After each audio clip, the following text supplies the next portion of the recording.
I stood in my wedding dress, white lace flowing to the floor, my hands trembling around a bouquet of lilies. The church was packed with guests, Tom's family, his colleagues, people I barely knew. My side had only 5 chairs filled.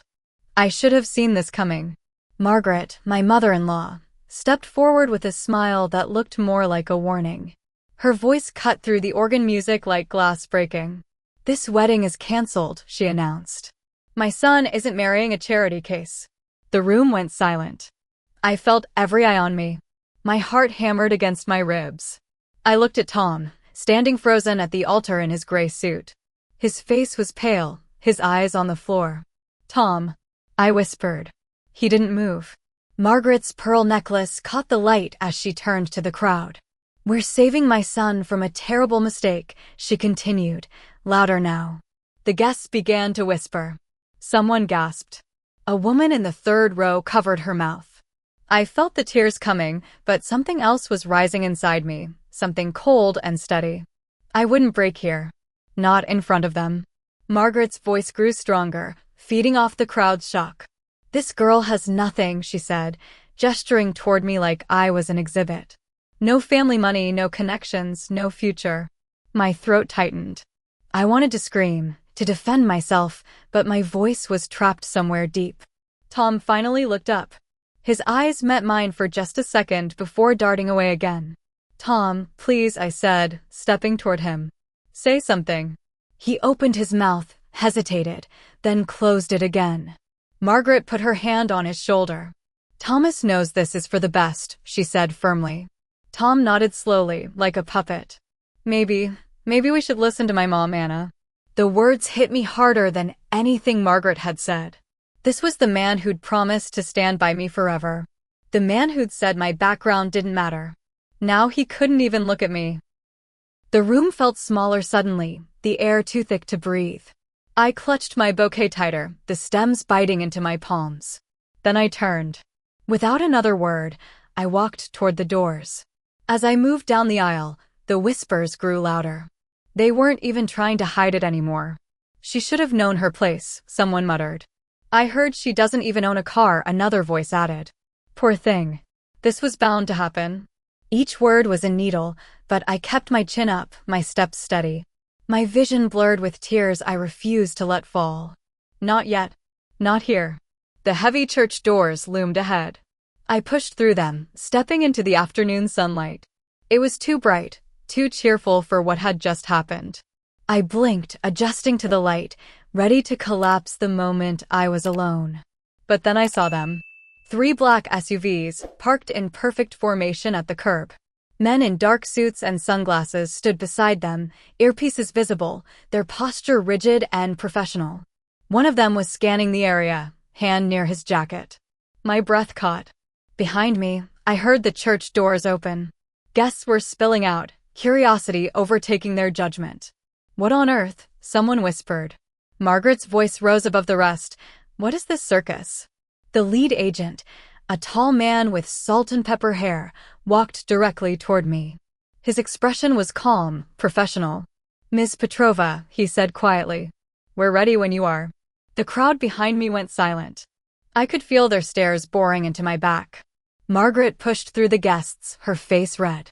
"Excuse me, who are you people?" she demanded. The agent didn't even glance at her. His focus remained on me. "Ma'am, we have a schedule to keep," he continued gently.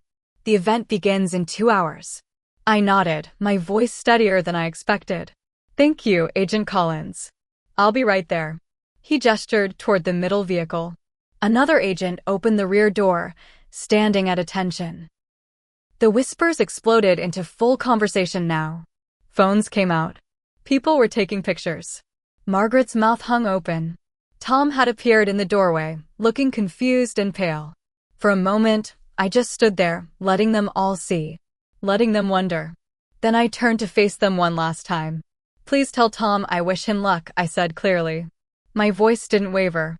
The crowd parted as I walked to the SUV, my wedding dress trailing behind me like a cape.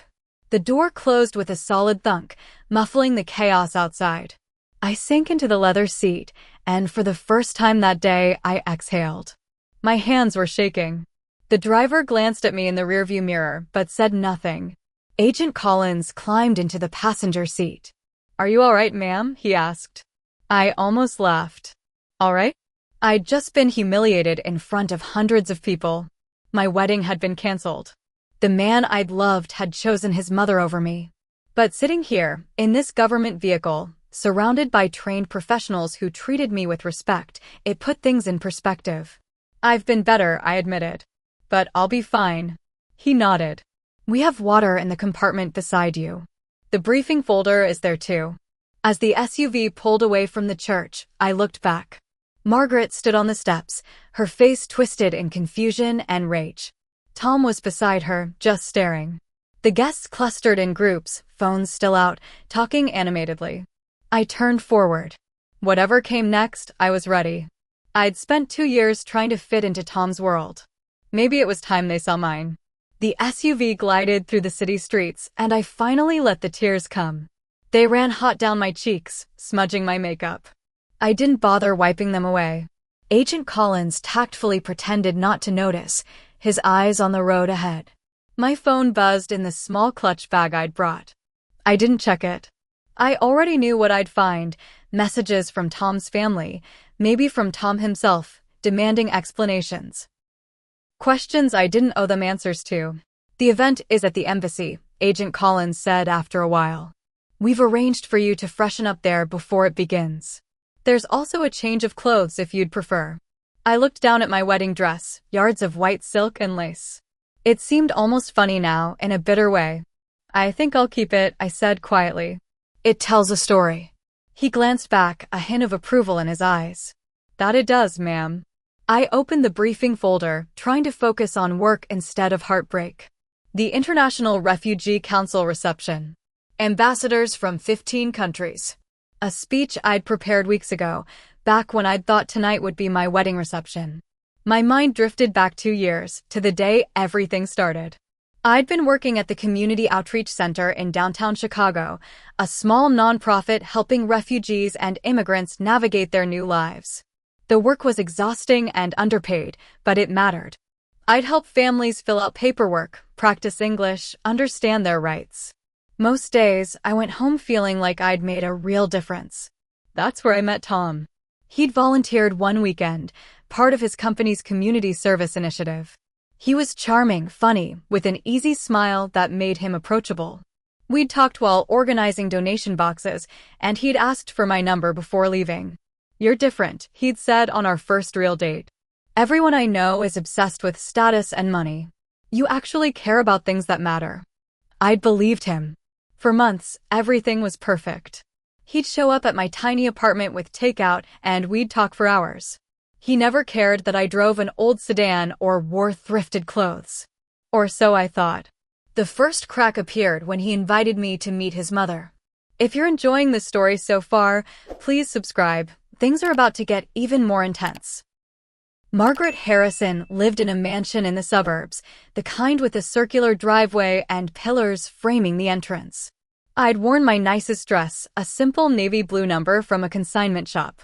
The moment she opened the door, I knew I'd failed some invisible test. "You must be Anna," she'd said, her smile not reaching her eyes. "Thomas has told me so little about you." The evening was torture.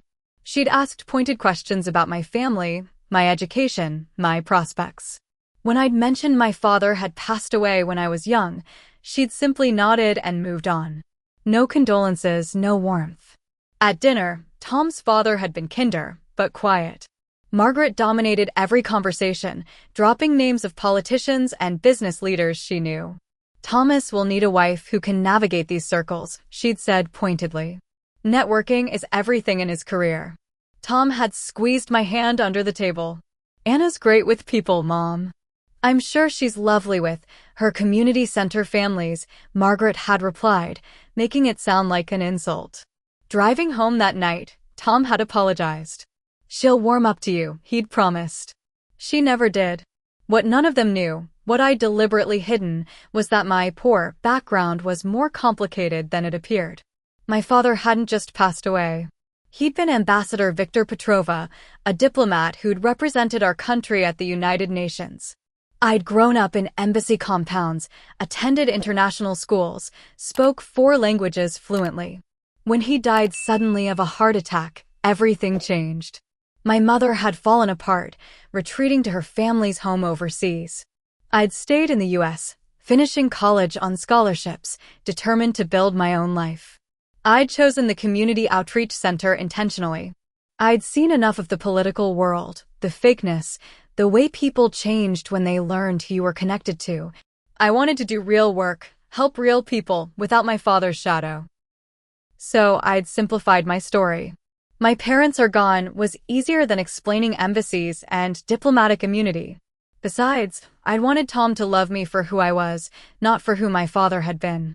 That decision was about to pay off in ways I'd never imagined. 8 months into dating Tom, my supervisor at the center had called me into her office. "Anna, we have an opportunity," she'd said. "The International Refugee Council needs a liaison officer. Someone who understands both the bureaucratic side and the human side of refugee work." My heart had jumped. What would that involve? Coordinating between governments, NGOs, and refugee communities. Some travel, some diplomatic events. It's a significant step up. She'd paused. "Your father's background came up during the vetting process. They know who you were. That actually makes you perfect for this role." I'd felt a mix of pride and anxiety. What about security? You'd have government clearance. For certain events, especially international ones, you'd have security support. It comes with the territory. I'd accepted immediately. The work was everything I'd hoped for, meaningful, challenging, and it let me use skills I'd learned growing up. But I'd kept it quiet. Tom knew I'd gotten a promotion, but I'd downplayed it. "Just more responsibility," I'd said vaguely. Looking back, I should have told him everything. But his family's judgment had already started, and I'd feared giving them more ammunition. "She's using her dead father's connections," I could imagine Margaret saying. As the wedding approached, the tension grew worse. Margaret criticized everything. My choice of venue, too modest. My dress, is that borrowed? My small guest list, embarrassing. Tom tried to defend me, but weakly. "Mom, Anna doesn't have a large family." "Exactly," Margaret would respond, as if that proved her point. The worst moment came during a family dinner 2 months before the wedding. Tom's aunt had asked about my work, genuinely interested. "Anna works with refugees," Tom had explained. "She just got promoted to some international position." Margaret had set down her wine glass with a sharp clink. "How noble. Though I suppose someone has to do that work." "It's important work," I'd said evenly. "These are families fleeing war, persecution, yes, very admirable." She'd cut me off. "But Thomas, dear, think about your career. Your wife's associations reflect on you." "What associations?" I'd asked, my temper finally flaring. She'd smiled coldly. "The kind that don't open doors in the circles that matter." Tom had stayed silent. That night, I'd almost called off the wedding myself. But Tom had apologized, promised things would be different once we were married. "She'll have to accept you then," he'd said. A week before the wedding, I'd overheard something that changed everything. I'd arrived early at Tom's parents' house for a planning meeting. The door was ajar, and I'd heard Margaret's voice from the living room.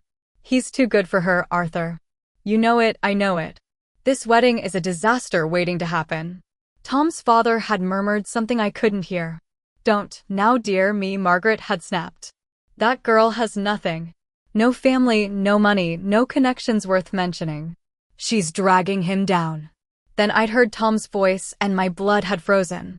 He was laughing. Not defending me, not arguing, laughing. "Mom, come on," he'd said, still chuckling. "Anna's not that bad. She means well." "Meaning well doesn't pay the bills or advance your career," Margaret had replied. I'd stood in the hallway, my hands clenched into fists. In that moment, something inside me had shifted. I'd been trying so hard to prove my worth to these people. Changing how I dressed, watching what I said, shrinking myself to fit their narrow vision of acceptability. But I wasn't the problem. They were. I'd walked in with my head high, smiled through the planning meeting, and made a decision. If they saw me as beneath them, I'd stop trying to climb to their level.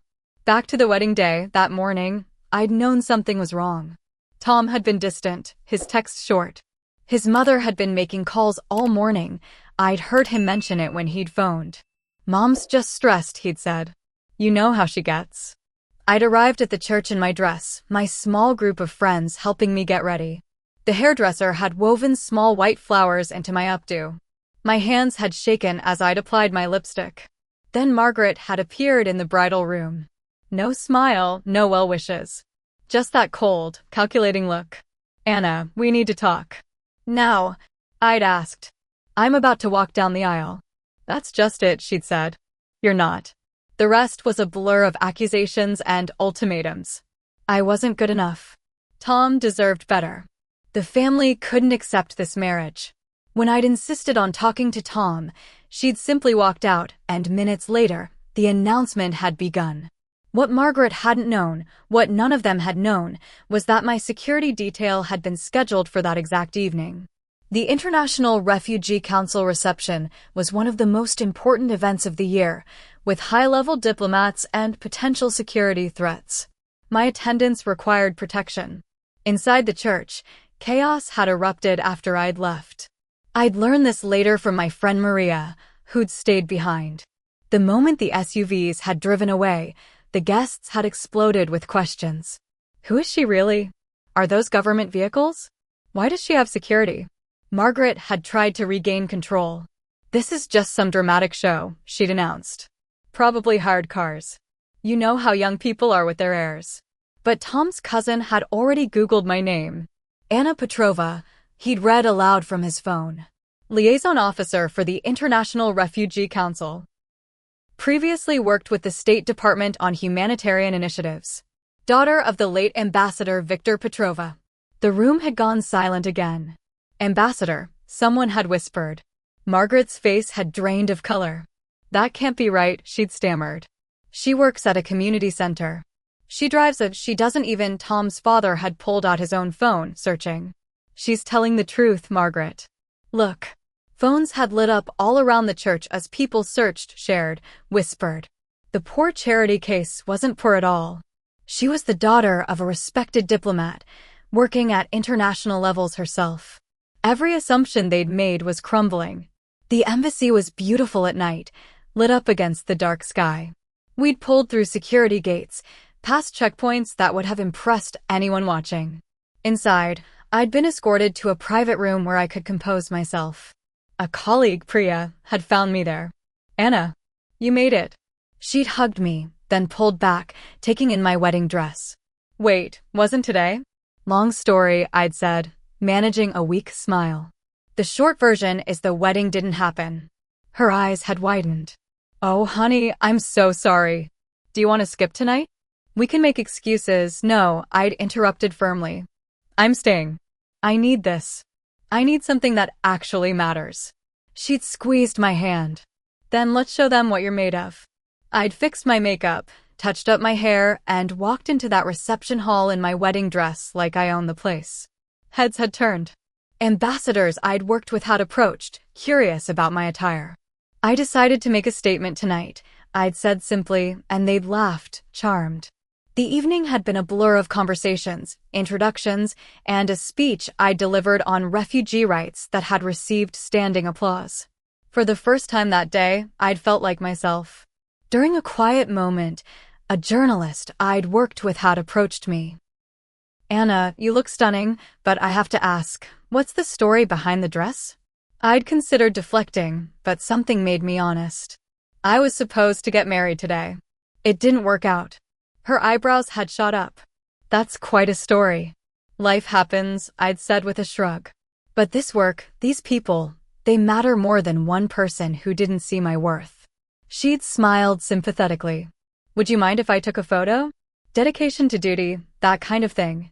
I'd hesitated, then nodded. "Why not?" The photo she'd taken showed me in my wedding dress, holding a champagne glass, surrounded by diplomats and aid workers. The caption that had gone out on the humanitarian news wire was simple: "Liaison Officer Anna Petrova attends International Refugee Council reception hours after personal setback, demonstrating unwavering commitment to refugee rights." It wasn't a major news story, just a small piece in international circles. But it was enough. Enough for people who mattered to see. Enough for one particular photo to circulate in certain social media groups. Enough to reach Chicago by morning. Margaret had woken up to a text from her friend Patricia. "Did you know about Anna's background?" Confused, she'd called back. "What are you talking about?" "Look at this," Patricia had said. Minutes later, Margaret had been staring at the photo on her tablet. Anna, serene and elegant, surrounded by important-looking people at what was clearly a high-level event. In her wedding dress. "That's from last night," Patricia had continued. "The International Refugee Council reception. Anna's apparently a liaison officer. Her father was Ambassador Petrova, remember him from the news years ago." Margaret's coffee cup had trembled in her hand. "That can't be right. She works at a center for poor people. She drives an old car. Apparently by choice," Patricia had said. "My daughter found her profile. She's got government security clearance, works with the State Department, speaks multiple languages." "Margaret, did you know any of this?" Margaret hadn't answered. She'd ended the call and immediately dialed Tom. "Did you know?" she demanded when he'd answered. "Know what? That your fiancé is apparently some kind of diplomat? That her father was an ambassador? That she works at international levels?" There'd been a long silence. "Mom, what are you talking about?" Tom had appeared at my apartment that afternoon. I'd been packing away the few wedding gifts that had been delivered early, still in my pajamas, my eyes puffy from finally letting myself cry. The doorbell had startled me. Through the peephole, I'd seen him standing there, looking exhausted. Part of me had wanted to ignore it, but I'd opened the door. "Anna," he'd started. "I didn't know." "Know what?" I'd asked coldly. "About your work, your father, the government stuff, the security. Any of it." He'd run his hand through his hair.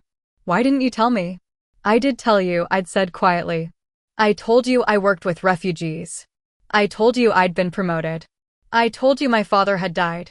You just never asked for details because you'd already decided who I was." "That's not fair, isn't it?" I'd cut him off. "Tom, your mother spent months telling me I wasn't good enough. You stood by and let her. Yesterday, at our wedding, you chose her over me without even trying to fight." His face had flushed. I was confused. She was sure I was poor and worthless," I'd said. "And you believed her. You looked at me and saw someone lacking. You never once saw who I actually was." Tom had tried to explain, to apologize, but his words had felt empty. I'd realized, standing there in my doorway, that this wasn't about wealth or status. It was about respect. He'd never respected me enough to see past his mother's prejudices. He'd never asked about my life before him, never been curious about my family or history. He'd been content to believe I was simple, uncomplicated, grateful to be marrying up. "Anna, please," he'd said. "We can fix this." "I'll talk to my mother." "No," I'd interrupted firmly. "We can't fix this. And I don't want to. Tom, I spent 2 years trying to be enough for your family. I changed how I dressed, watched what I said, made myself smaller so I wouldn't intimidate your mother. But I was always enough. You just couldn't see it." He looked devastated. "So that's it? We're done." "We were done the moment you let your mother cancel our wedding," I'd said. "This conversation is just closure." He'd stood there for a long moment, then nodded slowly. "I'm sorry, Anna. For what it's worth, I really am." "I know," I'd said. And I'd meant it. He was sorry, but that didn't change anything. After he'd left, I'd sat on my couch and cried again. Not for him, but for the version of myself I'd tried to be for him. 3 weeks later, I'd received an unexpected invitation. The Global Humanitarian Awards ceremony was being held in New York, and I'd been nominated in the Emerging Leader category for my work with refugee families. The ceremony was televised, featuring celebrity presenters and attended by major donors and politicians. I'd almost declined, too public, too exposing. But Priya had convinced me. "Anna, you've spent years working in the shadows. Let people see what you do." The night of the ceremony, I'd worn a simple black gown, my hair swept up, minimal jewelry. When they'd announced my name as the winner, I'd been genuinely shocked. Walking to the stage, I'd seen the presenter, Jonathan Hart, a famous actor and philanthropist who'd also been Margaret's absolute favorite celebrity. She'd talked about him constantly, about meeting him at some charity gala years ago. And here he was, handing me an award. Anna Petrova has spent the last 5 years working tirelessly for refugee rights, he'd said into the microphone. From community outreach to international diplomacy, she's proven that real change comes from dedication, not headlines. It's an honor to present this to you. I'd given a short speech, thanking my colleagues and the families I'd worked with, dedicating the award to my father's memory. The applause had been thunderous. Back in Chicago, Margaret had been hosting her weekly bridge club when the awards show had come on television. One of her friends had pointed at the screen. "Margaret, isn't that?" Margaret had looked up and frozen. There I was on national television, accepting an award from her favorite celebrity. The crawler at the bottom of the screen read, "Anna Petrova, International Refugee Council Liaison Officer, receives Global Humanitarian Award." Tom had been sitting in the corner, watching with an expression I couldn't read from the screen. But Maria, who'd heard the story from Tom's cousin, told me later that he'd gone pale. The host's voice had continued. "Petrova, daughter of late Ambassador Victor Petrova, has followed in her father's footsteps, choosing humanitarian work over more lucrative diplomatic paths. From overlooked volunteer to international leader, she reminds us that humility and heart change the world." Margaret had set down her teacup with shaking hands. "I don't understand," she'd whispered. Her friend Patricia had spoken up. "I told you, Margaret. You misjudged her completely." The room had gone uncomfortably silent. Everyone there had heard about the cancelled wedding, about Margaret's proclamation that Anna wasn't good enough. Now they were watching her receive a nationally televised award from a beloved celebrity. The irony was almost too much. After the ceremony, I'd stepped outside the venue for air. The security team had followed at a respectful distance. Agent Collins had approached with a slight smile. "Congratulations, Ms. Petrova. Your father would be proud." I'd felt tears prick my eyes. "Thank you. Crazy wedding story, huh?" he'd said gently. I'd laughed, surprised. "You know about that? We do our research." And the dress was pretty memorable. He'd paused. For what it's worth, anyone who couldn't see your value wasn't paying attention.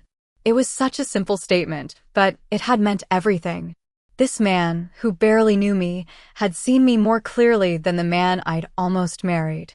It was the best day of my life, I'd said, and meant it.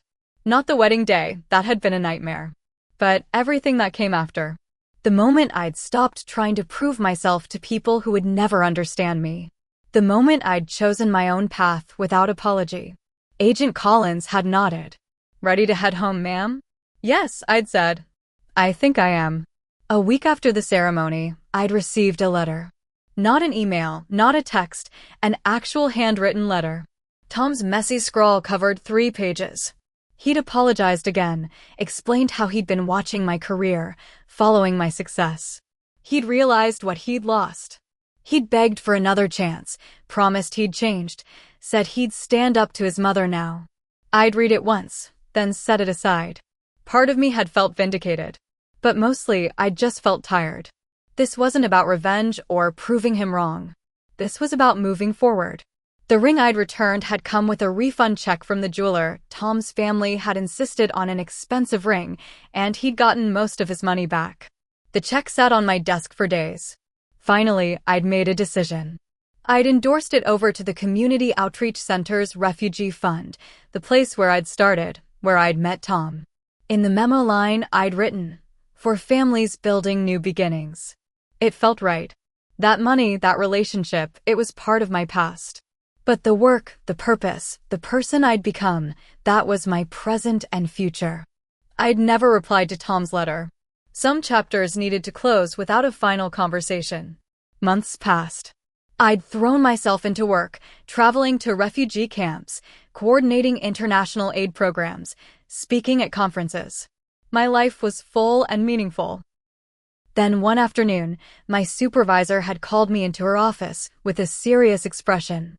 "Anna, how would you feel about a permanent position with the State Department?" My heart had skipped. "What kind of position?" U.S. Delegate for Global Aid Initiatives. You'd be representing American interests in international humanitarian efforts, working directly with the UN, coordinating disaster response and refugee programs. It was everything I'd worked toward, everything my father had trained me for without either of us knowing it. I don't know what to say. Say yes, she'd laughed. You've earned this 10 times over. The appointment had been announced the following week. A small article in the diplomatic newsletter, a press release from the State Department. But in certain circles, it was major news. Margaret had seen it when her friend had sent her the State Department magazine. The headline, Anna Petrova appointed as U.S. Delegate for Global Aid. There'd been a photo of me shaking hands with the Secretary of State. Margaret's coffee cup had trembled before crashing to the floor, shattering into pieces. She'd finally understood exactly who she'd turned away. A year after the wedding that never was, I'd stood in an airport terminal again, passport in hand. Another flight, another mission, this time to Jordan, to visit refugee camps and assess aid distribution. The security team had been waiting at the gate, professional and efficient as always. Agent Collins had smiled when he'd seen me. Morocco, right? Jordan, I'd corrected. You'll love it, he'd said. The people there are incredible. As we'd boarded the plane, I'd taken my seat and looked out the window.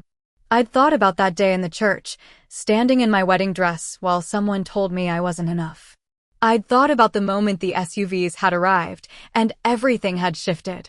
Mostly, I'd thought about the journey that had brought me here. They'd canceled my wedding because I wasn't rich enough, because I didn't fit their narrow definition of success. They'd never known I wasn't looking for wealth or status. I'd been building something much more valuable, purpose, integrity, a life that mattered. And that would always outrank money. The plane had lifted off and I'd smiled. My real life was just beginning. Thank you so much for watching. If it moved you, inspired you, or made you think differently about worth and purpose, please subscribe and share it with someone who needs to hear it. Your support means everything and helps me create more empowering stories like this one. Until next time.